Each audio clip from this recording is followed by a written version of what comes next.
Assalamualaikum warahmatullahi wabarakatuh. Kembali lagi di channel Berita Mistis.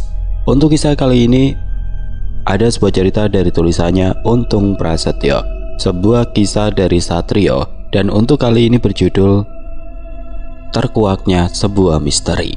Dan sebelum kita lanjut ke ceritanya, tekan dulu tombol like video ini dan jangan lupa tekan juga tombol subscribe channel ini. Nyalakan juga lonceng notifikasinya agar tidak ketinggalan cerita-cerita lainnya. Dan seperti apa untuk kisah kali ini? Langsung saja kita masuk ke ceritanya.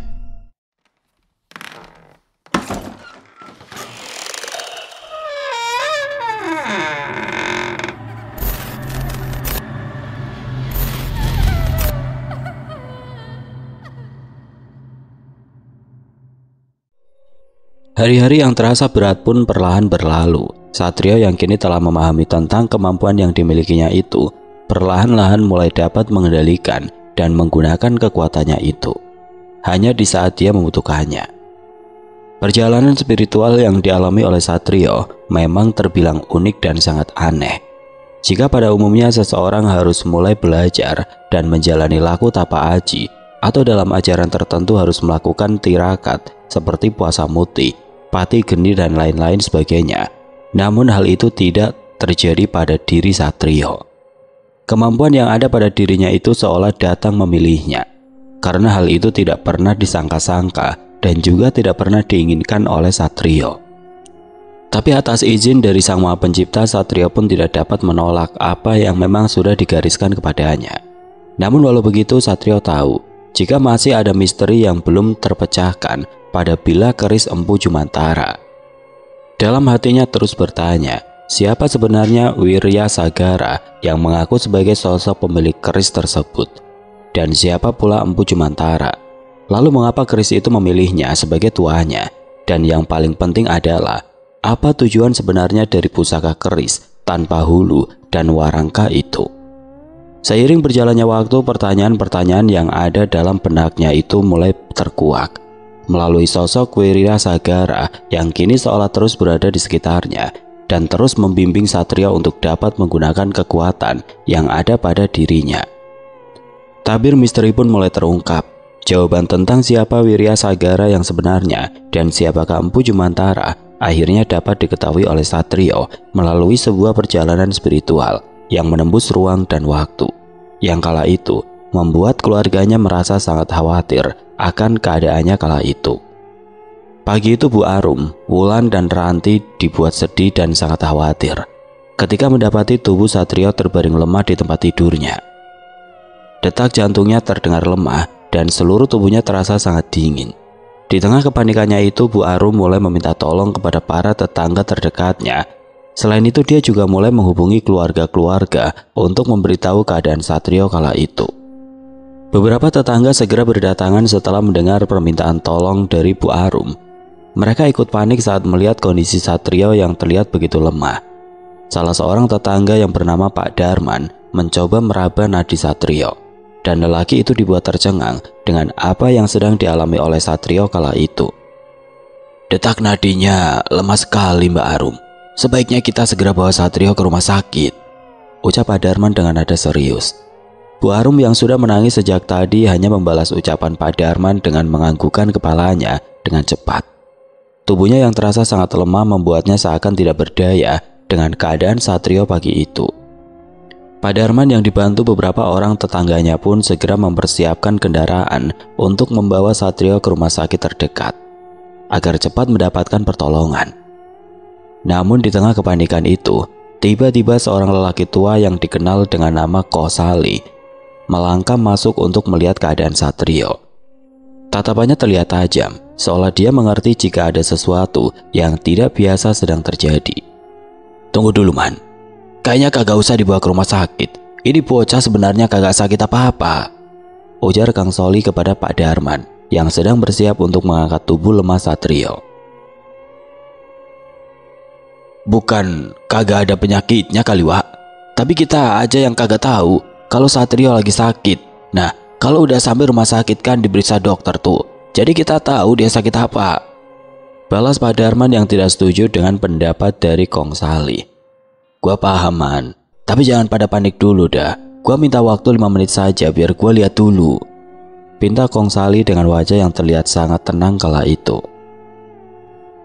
Ya udah Wak, buruan dah, jangan sampai Satrio kenapa-napa. Ntar kita orang bakal nyesel kalau sampai Satrio, balas Pak Darman yang membuat tubuh Bu Arum semakin lemah.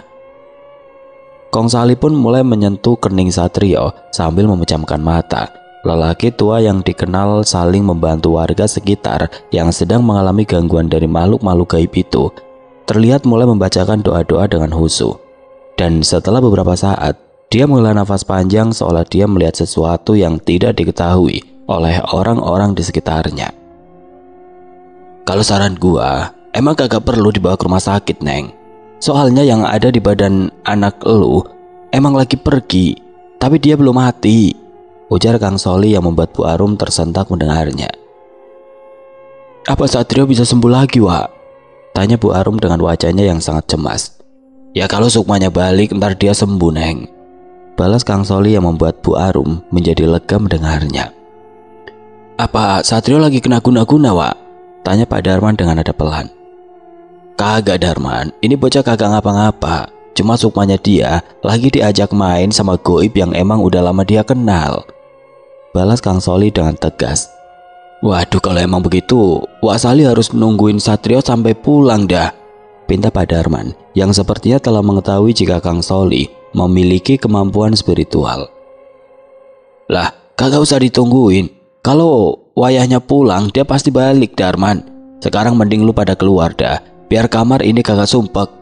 Campur-campur baunya, udah kayak pasar kaget aja ini tempat, ujar Kong Sali yang membuat Pak Darman dan beberapa tetangganya Bu Arum tersenyum mendengarnya.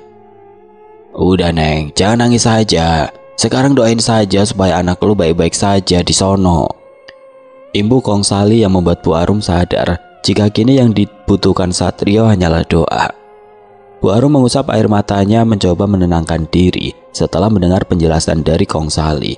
Meski hatinya masih diliputi kecemasan, setidaknya ia tahu bahwa putranya masih memiliki kesempatan untuk kembali. Sementara itu Wulan dan Ranti saling bertatapan dengan wajah penuh kekhawatiran. Mereka masih sulit memahami apa yang sebenarnya terjadi pada Satrio. Wah, kalau Sukma anak saya lagi main di alam lain, gimana caranya biar dia cepat balik, Wak? Kong Sali mengelus janggut putihnya yang tipis, lalu mendongak menatap langit-langit. Ya, itu urusannya dia sama yang ngajak, Neng. Uak cuma bisa bantu jagain raganya di sini, biar supaya kagak ada makhluk gaib lain yang nimbrung masuk ke dalam badan abang elu. Mending sekarang lu bikinin Uak kopi dah, Neng, daripada nangis, imbu Kong Sali sambil tersenyum. Mendengar itu Wulan semakin menggenggam tangan Satrio yang dingin, dan sebelum beranjak dia berkata, tolong jaga Mas Satrio ya, Wak, jangan sampai dia hilang, pinta Wulan dengan wajah penuh harap. Hilang kemana sih, Neng? Tenang aja, dia kagak bakal kemana-mana. Anggap saja abang lu lagi tidur pules, balas Kong Sali sambil tersenyum tipis. Sementara itu di tempat lain, Satrio mulai melihat sebuah masa lalu yang akhirnya menguak tabir misteri dari bila keris Empu Jumantara yang kehilangan hulu atau gagangnya dan juga sarung atau warangkanya di tempat yang sangat asing itu. Satrio melihat dengan jelas sebuah masa lalu dari sosok Wirya Sagara yang merupakan seorang adipati di sebuah wilayah yang berada di bawah kekuasaan sebuah kerajaan besar di Pulau Jawa. Tidak seperti sebelumnya, jika saat itu Satrio hanya melihat potongan-potongan gambar dan kilasan masa lalu, tapi kini Satrio melihatnya dengan lebih detail lagi, seperti yang pernah dialaminya ketika dia sedang berada di rumah tua milik Pak Haryo. Selain itu, Satrio juga tidak mengalami ketakutan yang sangat menyiksa. Jika dulu bulu kuduknya akan meremang dan tubuhnya gemetar hebat, serta dia akan merasakan dunia di sekitarnya berputar ketika berpindah dari tempat ke tempat yang lainnya. Tapi kini, semua terasa biasa saja. Semua itu terjadi setelah Wirya Sagara terus membimbingnya menguasai kekuatan batin yang ada dalam diri Satrio. Satrio mulai menyadari bahwa dirinya semakin terbiasa dengan pengalaman aneh yang selama ini terus menghantuinya. Kini setiap kali memasuki dunia yang berbeda dan melihat masa lalu yang bukan miliknya, dia tidak lagi merasa takut atau terkejut. Semua seolah menjadi bagian dari dirinya, seperti sebuah ingatan lama yang perlahan-lahan kembali terkuak. Dengan wajah yang menggambarkan keterpukauannya, Satrio menatap ke sekeliling tempatnya berada. Sementara itu sosok Wiryasagara terlihat terus memandangi sebuah rumah joglo besar yang ada di hadapannya dengan wajah yang terlihat sedih kala itu. "Kenapa sampean membawa saya ke tempat ini, Ki?" tanya Satrio sambil terus menatap ke arah Wiryasagara. "Aku rasa inilah saat yang tepat untuk memberitahumu tentang diriku yang sebenarnya dan juga tentang keris itu. Karena dengan kemampuan yang kau miliki saat ini, aku dapat dengan mudah menjelaskan apa yang sebenarnya telah terjadi di kehidupanku dulu," balas Wiryasagara menjelaskan. Setelah Wiryasagara mengatakan hal itu, tiba-tiba saja tempat mereka berada berubah menjadi sebuah ruangan yang berdindingkan papan-papan kayu jati dengan ukiran yang sangat indah. Lilin-lilin kecil yang banyak terdapat di beberapa tempat membuat suasana di ruangan itu tampak temaram dan menimbulkan kesan mistis. Satrio menelan ludah merasakan atmosfer berat yang memenuhi ruangan. Aroma kayu jati bercampur dengan asap lilin menyeruak ke dalam hidungnya, membawa sensasi aneh yang belum pernah dia rasakan sebelumnya. Dia melangkah perlahan, tangannya menyentuh salah satu ukiran di dinding ruangan dan merasakan tekstur halus kayu yang seolah menyimpan kisah panjang dari masa lalu. Wiryasagara berdiri di tengah ruangan. Tatapannya tertuju pada sebuah meja besar dengan lembaran-lembaran yang terbuat dari daun lontar yang tertata rapi. Di sisi sebelah kanannya terdapat sebuah tempat yang terbuat dari kuningan, berbentuk seperti nampan bulat yang di atasnya terdapat sebuah keris pusaka lengkap dengan warangkanya yang berwarna putih dengan ukiran emas yang menghiasinya. "Disinilah semuanya bermula, Satrio," ujar Wiryasagara dengan suara lirih, dan dengan wajahnya yang masih dipenuhi kesedihan yang tidak terkatakan, sambil terus memandang ke arah benda pusaka tersebut. "Apa yang sebenarnya terjadi di sini, Ki?" tanya Satrio penasaran. Wiryasagara menarik nafas dalam, lalu menatap langsung ke arah Satrio. "Aku bukan hanya seorang adipati, Satrio, tapi aku juga pemilik dari pusaka keris Empu Jumantara," jawabnya dengan suara menggema. "Dulu keris itu bukan sekedar senjata, tapi dia adalah simbol dari kekuatan dan kehormatan yang harus dijaga, dan karena sebuah pengkhianatan, semuanya hancur. Lalu setelah itu aku kehilangan segalanya." Ruangan seolah bergetar perlahan, dan setelah itu muncul seorang lelaki dengan pakaian yang hampir mirip dengan yang digunakan oleh Wiryasagara. Lelaki itu terus mengedarkan pandangannya ke arah sekitar, seperti sedang mencari sesuatu, dan ketika dia melihat sebuah benda yang menjadi tujuannya, lelaki muda itu mulai berjalan ke arah meja, tempat di mana bila keris Empu Jumantara berada. "Dialah yang telah mengkhianatiku, Satrio. Dia juga yang telah merebut semuanya dari hidupku," ucap Wiryasagara dengan wajah yang terlihat sangat kesal kala itu. Walau terkejut ketika mendengar apa yang dikatakan oleh Wiryasagara, namun pandangan mata Satrio kembali tertuju pada sosok lelaki yang kini berdiri tepat di depan meja, tempat di mana bila keris Empu Jumantara berada. Dan tidak lama kemudian lelaki itu mulai mengangkat bila keris tersebut, lalu mencoba untuk menghunuskannya. Akan tetapi apa yang direncanakan oleh lelaki itu sempat menemui hambatan. Seketika itu juga, tubuhnya terpental ke belakang sesaat setelah dia mencoba menarik dan mengeluarkan pusaka itu dari dalam warangkanya. Seolah tidak menyerah, lelaki itu kembali menghampiri keris Empu Jumantara yang mulai memendarkan energi yang sangat kuat, sambil mengedarkan pandangannya ke arah pintu masuk ruangan tersebut. Lelaki itu mulai merapal mantra untuk menjinakkan keris pusaka yang memiliki energi pelindung kuat itu. Satrio menahan nafas menyaksikan kejadian itu dengan amarah yang memuncak. Pandangan matanya tidak bergerak dari wajah lelaki muda yang penuh ambisi serta keserakahan itu. Dan hampir saja Satrio bergerak maju untuk menghentikan apa yang sedang dilakukan oleh lelaki tersebut. "Tunggu dulu, Satrio. Kau tidak akan dapat melakukan apapun kepada sosok itu, karena apa yang terjadi saat ini hanyalah sebuah masa lalu," ujar Wiryasagara yang membuat Satrio menghentikan langkahnya.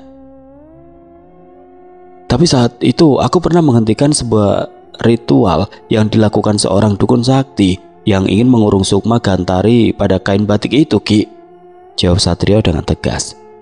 "Memang benar, Satrio. Tapi saat itu yang kau bebaskan adalah Sukma yang sedang terjebak, sehingga hal itu tidak merusak tatanan ruang dan waktu. Balas Wirya Sagara lagi, yang membuat Satrio bertanya-tanya. Lalu apa bedanya dengan saat ini, Ki? Bukankah aku juga bisa menggagalkan apa yang direncanakan orang itu? Tanya Satrio dengan raut wajah yang dipenuhi rasa penasaran. Jelas beda, Satrio. Jika saat ini kau menggagalkan apa yang akan dilakukan oleh Gali Wisesa, kau akan merubah tatanan waktu, dan secara tidak langsung kau juga akan merubah sebuah jalan hidup dari seseorang. Hal itu pasti akan berimbas pada kehidupan yang akan datang. Balas Wirya Sagara menjelaskan.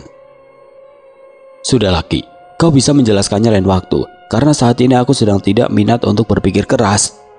Balas Satrio yang pandangannya kembali tertuju pada sosok lelaki yang kini telah berhasil mengangkat keris pusaka Empu Jumantara. Siapa dia, Ki? Tanya Satrio dengan suara bergetar. Wirya Sagara mengepalkan tangannya erat, wajahnya terlihat murka dan dengan rahang yang tampak mengeras.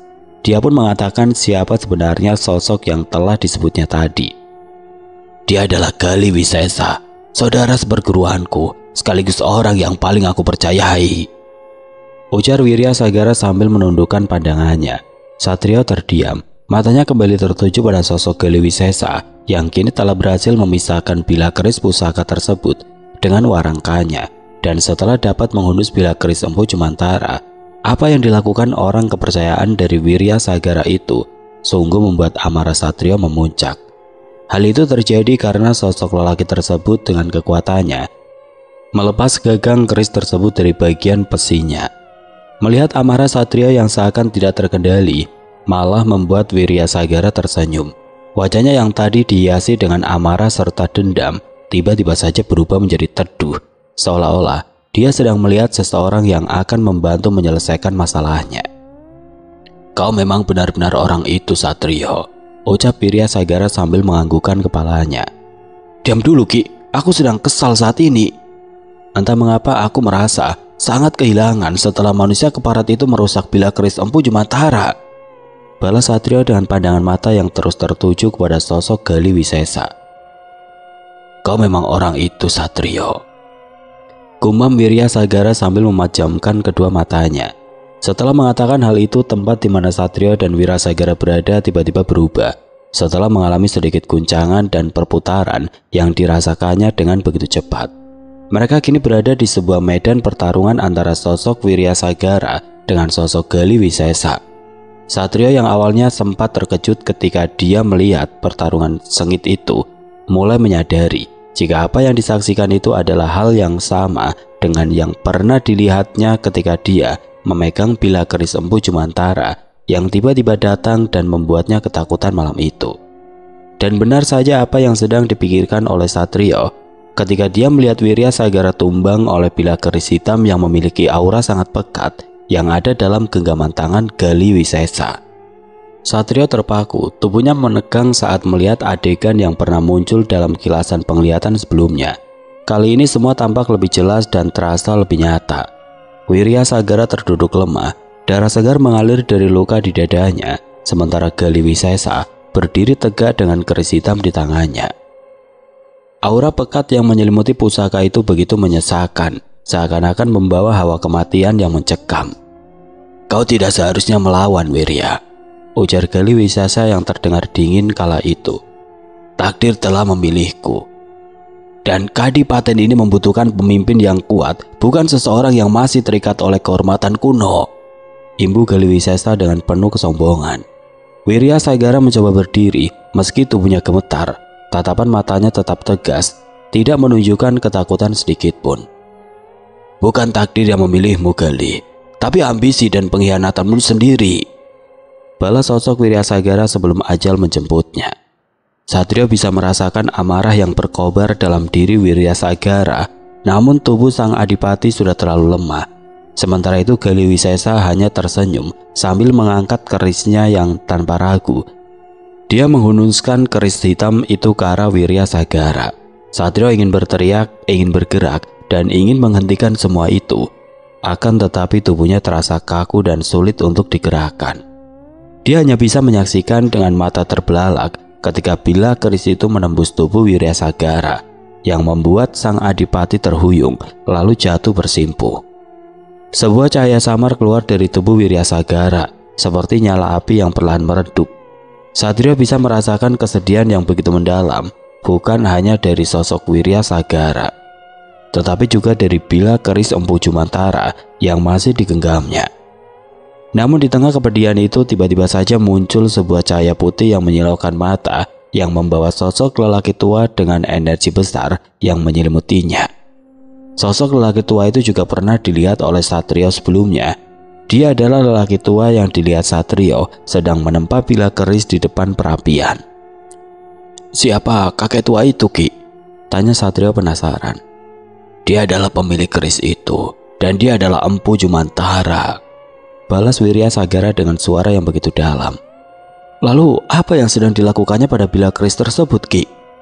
tanya Satrio lagi yang melihat sosok Empu Jumantara mengambil bila keris tanpa gagang dan tanpa warangka itu, lalu membacakan sebuah mantra dan meniup beberapa kali ke arah bila keris tersebut. "Dia sedang mengurung sukmaku agar aku dapat menyatukan bila keris tersebut dengan hulu dan warangkanya," balas Wiryasagara yang membuat Satrio tercengang mendengarnya. Satrio terpaku menatap sosok Empu Jumantara yang berdiri dengan wibawa luar biasa. Lelaki tua itu tampak begitu karismatik. Auranya memancarkan energi yang tidak terbendung, seolah dia bukan sekedar manusia biasa. Empu Jumantara melanjutkan ritualnya dengan jemarinya yang menelusuri bila keris yang kini bersinar redup. Mantra-mantra yang diucapkannya terdengar samar di telinga Satrio, namun terasa menggema di dalam jiwanya, seolah ada kekuatan kuno yang terbangun dari setiap hembusan nafas sang empu. "Mengapa Empu Jumantara mengurung sukma sampean pada bila keris itu, Ki?" tanya Satrio yang semakin penasaran. Mendengar pertanyaan-pertanyaan dari Satrio, sosok Wiryasagara pun mengajaknya pergi ke tempat lain, di mana tempat itu adalah sebuah pertapaan yang merupakan sebuah goa yang berada di dasar jurang yang sangat dalam. Di sana mereka melihat sosok Empu Jumantara sedang bersemedi dengan penuh kehusuan. Matanya terpejam sambil terus merapalkan doa-doa yang dipersembahkannya kepada Sang Pencipta alam semesta. Setelah itu Satrio kembali dibawa ke sebuah tempat yang sangat asing baginya. Dan di sanalah Wiryasagara menjelaskan semuanya dengan tuntas. Setelah membuat mahakaryanya, Empu Jumantara yang juga merupakan salah satu dari guruku menyerahkan bila keris yang memiliki kekuatan sangat besar itu. Keris yang semula bernama Jantaka itu memiliki kesaktian yang ditakuti oleh makhluk-makhluk gaib yang menjadi penunggu benda-benda pusaka lainnya, ujar Wiryasagara dengan wajah yang terlihat lebih serius ketika mulai menjelaskan tentang sang empu dan keris mahakaryanya. Setelah menyerahkan keris pusaka itu, Empu Jumantara mengatakan jika dirinya akan melakukan tapa brata untuk menuju ke sebuah kesempurnaan dan menggapai nirwana. Saat itu, Empu Jumantara yang hampir moksa harus kembali lagi ke Mayapada setelah mengetahui jika mahakaryanya dirusak oleh seseorang. Tapi sayangnya hal itu tidak dapat merubah takdirku yang harus mati di tangan Gali Wisesa, Empu Wiryasagara menceritakan. Satrio mendengarkan dengan seksama, meresapi setiap kata yang diucapkan oleh Wiryasagara. Rasa penasaran terus mengganggu pikirannya dan banyak pertanyaan-pertanyaan yang muncul dalam benaknya kala itu. "Jadi, keris itu sebenarnya bernama Jantaka, Ki?" Satrio mengulang nama itu, mencoba memahami maknanya. "Benar, Jantaka adalah pusaka yang diciptakan bukan hanya untuk menjadi senjata, tapi juga sebagai penjaga keseimbangan antara dunia manusia dan alam gaib. Keris itu memiliki energi yang begitu besar, dan karena itulah dia menjadi incaran banyak pihak. Banyak orang yang ingin menghancurkan atau memusnahkan keris itu, termasuk Gali Wisesa yang juga ingin menjadi penguasa tanpa tanding di tanah Jawa," balas Wiryasagara menjelaskan. Satrio terdiam, pikirannya berputar mencoba menghubungkan semua kepingan peristiwa yang telah dilihat dan dialaminya. Jika benar Jantaka adalah pusaka yang ditakuti oleh makhluk-makhluk gaib, maka tidak heran jika selama ini dirinya sudah berhasil mengalahkan beberapa dukun sakti dan juga makhluk gaib. walau masih dibantu oleh sosok Wirya Sagara. Tapi Ki, jika Empu Jumantara hampir moksa, mengapa dia masih bisa kembali lagi ke dunia ini? Tanya Satrio dengan nada penuh kebingungan. Seorang empu sejati tidak hanya menempa logam, tetapi juga menempa jiwa. Ketika mengetahui mahakaryanya dirusak, dia belum bisa melepaskan dirinya dari ikatan dunia, dan itulah mengapa dia kembali untuk memastikan bahwa takdir Jantaka berada di tangan yang benar. Lalu apa alasan Empu Jumantara mengurung sukma sampean dalam keris itu, Ki? Tanya Satrio yang terlihat semakin penasaran. Agar aku menjaga benda pusaka itu dan menunggu pemiliknya lahir kembali ke dunia ini, jawab Wirya Sagara yang malah semakin membuat Satrio kebingungan. Lahir kembali? Maksud sampean ini bagaimana, Toki? Apa iya orang yang sudah mati itu akan lahir kembali? Tanya Satrio dengan wajah yang terlihat lebih serius. Setelah moksa, roh Empu Jumantara tidak memilih untuk pergi ke nirwana, tapi dia memilih untuk dilahirkan kembali hingga apa yang dicita-citakannya terwujud. Oh begitu ya, Ki. Lalu apakah Empu Jumantara benar-benar terlahir kembali, Ki? Tanya Satrio yang membuat Wirya Sagara tersenyum. Benar, dia terlahir kembali, dan salah satunya ada di hadapanku saat ini, balas Ki Wirya yang laki-laki membuat Satrio terkejut. Sambil mengedarkan pandangannya ke sekitar, Satrio pun berusaha untuk tidak mempercayai apa yang baru saja dikatakan oleh Ki Wirya Sagara. Dia berharap ada orang lain di sekitarnya kala itu, karena Satrio sendiri tidak ingin terus-menerus berurusan dengan hal gaib. Kau tidak bisa lari dari kenyataan ini, Satrio. Kau harus tahu, jika dirimu ini adalah titisan Empu Jumantara, imbu Wirya Sagara dengan tegas. Satrio merasakan tubuhnya melemas dan pikirannya berputar, mencoba memahami kata-kata yang baru saja diucapkan Wirya Sagara. Apa maksud sampean, Ki? Saya ini titisan Empu Jumantara, ujar Satrio dengan suaranya yang terdengar bergetar, seolah tidak mempercayai apa yang dikatakan oleh Wirya Sagara. Semua itu benar adanya.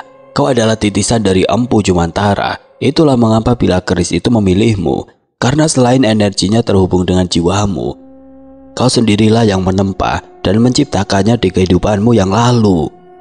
Satrio mundur beberapa langkah, kepalanya mulai terasa pening dan tubuhnya mulai gemetar. Dia kini menyadari jika semua kejadian yang dia alami selama ini dan semua pengalaman aneh serta kemampuan yang tiba-tiba muncul itu bukanlah semata-mata sebuah kebetulan, tapi itu adalah kekuatannya di masa lalu yang hadir dalam bentuk yang baru. Tapi Ki, saya ini cuma orang biasa loh. Saya tidak punya keahlian menempa pusaka dan saya bahkan tidak pernah belajar soal dunia spiritual sebelumnya, ujar Satrio yang mencoba menyangkal semuanya. Ingatan dari kehidupanmu di masa lalu memang belum sepenuhnya kembali. Tapi percayalah, Satrio, saat waktunya tiba kau akan mengingat semuanya. Kau akan memahami alasan mengapa kau kembali ke dunia ini. Kalau begitu, apa tujuan sebenarnya dari Empu Jumantara, Ki? Mengapa keris itu begitu penting? Tanya Satrio sambil menghela nafas panjang, mencoba mencerna semuanya. Wirya Sagara menatapnya dalam, lalu berkata pelan namun penuh makna. Tanyakan itu pada dirimu sendiri, Satrio. Kau adalah Empu Jumantara, dan kau seharusnya lebih tahu daripada aku, karena tugasku hanya menjaga benda tersebut setelah aku kehilangannya, dan aku juga harus melatihmu untuk dapat menggunakan kesaktian-kesaktian yang telah kau miliki sebelumnya, balas Ki Wirya Sagara dengan tegas. Jawaban itu terdengar seperti sebuah teka-teki yang tidak berujung. Jangankan untuk mengetahui tujuan dari sang empu, sedangkan saat ini pun Satrio masih belum mempercayai apa yang dikatakan oleh Wirya Sagara. Satrio hanya terdiam. Dia mencoba mencerna kembali kata-kata dari Wirya Sagara yang terus bergema di dalam pikirannya. Jika benar dia adalah titisan Empu Jumantara, maka seharusnya dia memiliki jawaban atas pertanyaannya sendiri. Tapi mengapa dia masih merasa asing dengan semua ini? Tapi Ki, aku masih terasa seperti diriku sendiri. Aku tidak merasa punya ingatan sebagai Empu Jumantara. Lalu bagaimana aku bisa menemukan jawaban itu? Tanya Satrio dengan suara yang terdengar pelan dan seolah terlihat pasrah. Itu karena kau belum sepenuhnya terbangun, Satrio. Sukma lamamu masih tertidur dalam dirimu. Tapi percayalah, saat waktunya tiba, Ingatan itu akan muncul dengan sendirinya. Kau hanya perlu mengikuti alurnya, balas Wirya Sagara dengan wajah yang terlihat lebih tenang. Satrio menghela nafas panjang. Dia masih sulit menerima kenyataan itu. Namun jauh di dalam hatinya dia merasa ada sesuatu yang mulai bergetar, seperti sebuah perasaan yang sulit dijelaskan. Suatu saat nanti kau akan mengetahuinya, Satrio. Yang penting saat ini adalah kau harus mencari di mana Warangka dan juga hulu keris itu. Imbu Wirya Sagara menutup percakapan mereka. Setelah itu tiba-tiba saja tempat di mana Satrio dan Wirya Sagara berada kembali berubah. Bersamaan dengan itu, dari kejauhan terdengar suara yang tidak asing lagi di telinga Satrio. Suara itu terus memanggil namanya dan memintanya untuk cepat kembali. Sepertinya kita pergi terlalu lama, Satrio. Sekarang kembalilah. Mereka sangat mengkhawatirkanmu saat ini, ujar Wirya Sagara yang perlahan menghilang dari pandangan Satrio. Satrio merasa tubuhnya terasa ringan, seperti ada kekuatan yang tidak terlihat sedang menariknya kembali. Suara yang memanggil namanya semakin jelas, menggema di sekelilingnya. Perlahan pandangan di depannya mulai memudar, berganti dengan cahaya redup yang terasa lebih nyata. Dalam sekejap dia merasakan hawa dingin menyelimuti seluruh tubuhnya. Kelopak matanya terasa berat, tetapi dia memaksa dirinya untuk membuka mata. Setelah itu samar-samar Satrio melihat sosok ibunya yang duduk di sampingnya dengan mata sembab. Begitu juga dengan kedua adiknya Wulan dan Ranti juga ada di sana, dengan wajah mereka yang penuh kekhawatiran. "Yok, kamu sadar nak?" Suara Bu Arum bergetar, mencerminkan kelegaan yang dalam. Satrio mengedipkan mata beberapa kali, berusaha menyesuaikan diri dengan cahaya ruangan. Tenggorokannya terasa kering. Tetapi dia berhasil menganggukkan kepala lemah. Dia masih merasakan efek dari perjalanan spiritualnya, seolah sebagian dirinya masih tertinggal di sana. "Nah, kamu sempat nggak bangun berhari-hari? Kami semua takut kamu nggak akan kembali," lanjut Bu Arum sambil menggenggam tangannya erat. Satrio menatap ibunya, lalu melihat Wulan dan Ranti yang juga tampak lega melihatnya sadar. Seketika dia sadar bahwa meskipun dia telah melakukan perjalanan menembus ruang dan waktu, inilah tempatnya yang sesungguhnya, di dunia nyata, di sisi orang-orang yang menyayanginya. "Alhamdulillah akhirnya lu sadar juga, Tong. Gue udah lama banget nungguin elu, sampai habis kopi seember sama rokok sekerdus," sahut Kong Sali yang membuat Bu Arum, Wulan dan Ranti tersenyum. "Iya Wak, terima kasih udah jagain saya," balas Satrio dengan suara yang masih terdengar lemah. "Lagian lu nyari apaan sih? Main lu jauh bener. Tadinya gue mau nyusul, tapi kagak jadi ah. Gue takut gue malah yang keder di sono," ujar Kong Sali dengan logat Betawinya yang khas. Wulan, air yang udah gue cabu-cabu mana? Buruan kasihin abang lu, dia udah haus bener tuh," imbu Kong Sali yang membuat Wulan langsung beranjak dari tempat duduknya. "Nah, minum daya, pelan-pelan aja Tong, baik-baik keselak," celetuk Kong Sali yang membuat suasana perlahan kembali cerah. "Gua tahu di sana kagak ada air kan, kalau ada juga pasti kagak boleh diminum." "Ya kan Yok?" "Iya Wak tahu juga. Emang Wak udah pernah main ke tempat itu?" tanya Satrio sambil tersenyum. "Ya sering Yok, dulu zaman gua masih ABG, gua pernah ngalamin yang namanya mati suri. Nah di sono gue diajak keliling tuh sama kakek buyut gue, sampai jauh banget. Nah pas udah muter-muter, gue diantarin balik lagi. Ya itu udah pengalaman gue main ke tempat yang tiketnya kagak ada yang jual," balas Kong Sali menceritakan. "Iya Kong, terima kasih sudah membantu kami," ucap Bu Arum dengan tulus. "Iya sama-sama. Yang ada gua yang kudunya bilang makasih. Udah dibikinin kopi, dikasih makan, dibeliin rokok. Makasih bener itu," balas Kong Sali sambil berdiri dan mendekat ke arah Satrio. "Coba sini Tong. Biar Wak lihat siapa sih temen yang ngajak lu main jauh-jauh," pinta Kong Sali yang kini duduk tepat di belakang tubuh Satrio. "Memangnya Wak bisa tahu?" tanya Satrio sambil tersenyum dan menggelengkan kepalanya. "Ya coba dah lu lihat, tebakan gue bener apa kagak," balas Kong Sali yang mulai memejamkan kedua matanya. Setelah beberapa saat terdiam, sambil terus memegangi bagian kepala Satrio dan juga bagian punggungnya, Kong Sali pun mulai membuka matanya. Setelah itu lelaki tua itu terlihat bergidik ketika mengetahui apa yang ada di dalam diri Satrio. "Bukan main dah, Ternyata lu masih keturunan orang hebat. Dulunya lu itu orang sakti tong. Tuh yang gua lihat tadi, ujar Kong Sali menjelaskan dengan penuh keyakinan.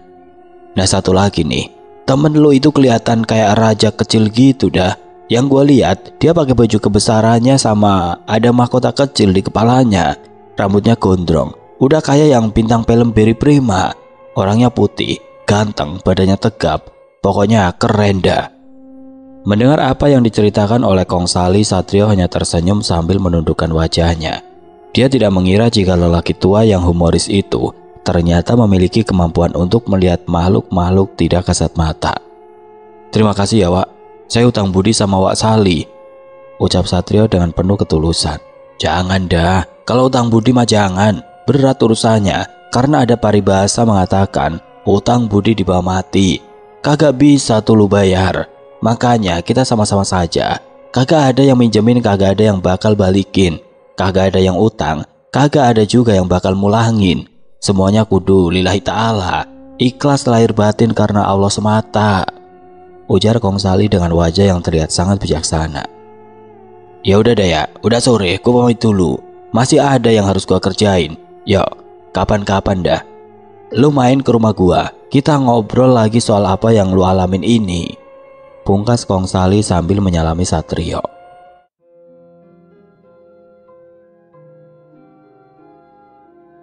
Oke teman-teman, sekian untuk kisah kali ini. Bagaimana menurut kalian tentang kisah ini? Tulis komentar kalian di kolom komentar. Dan buat teman-teman yang baru bergabung, jangan lupa untuk like, comment, share, serta subscribe channel ini. Dan nantikan kisah-kisah horor berikutnya tetap di channel Berita Mistis. Wassalamualaikum warahmatullahi wabarakatuh.